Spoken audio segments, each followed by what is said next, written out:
Okay, everybody, I don't have much time today, but I did want to talk about how good Baldur's Gate 3 is. It is so amazing. Since I first read about Baldur's Gate 1 in Nintendo Power back in 1998, or whatever it was, I was always curious about the Baldur's Gate series, and now I learned that it's an official license from the Dungeons & Dragons, the company that owns that stuff, and it is a beautiful, beautiful, custom DM'd. This really is like the people who own D&D have made this game to show off the kinds of experiences that a dungeon master can create, and it's beautiful. It's so beautiful. So I ended up making a paladin. He was a dark elf, also known as a drow in this. Apparently in the D&D universe, they're a subterranean race of elves, and they're quite brutal. I made a paladin just because I thought it would be cool, but it turns out that the religion that I swore my oath to as a paladin is ruled by a giant poisonous spider goddess, and she only likes blood sacrifices. So that's a little awkward. I was trying to be a good guy, but it seems like I'm actually like a Terminator in terms of the lore. So,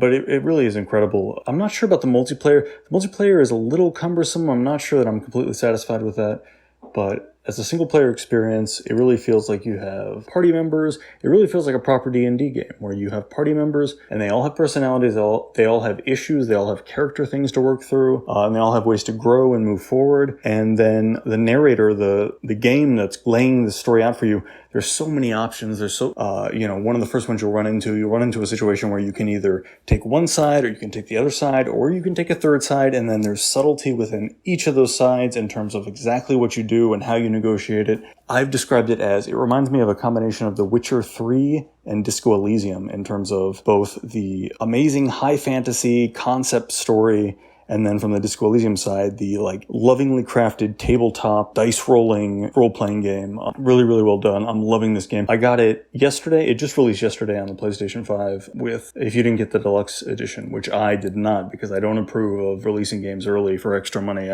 That's my own little politics. I won't get distracted. It's been beautiful. I had time last night to try it, and I ended up playing 3.5 hours. I loved it. If you're part of my audience that likes fantasy games, at least have a read, have a look at Baldur's Gate, because it's a lot. It seems really, really, really cool.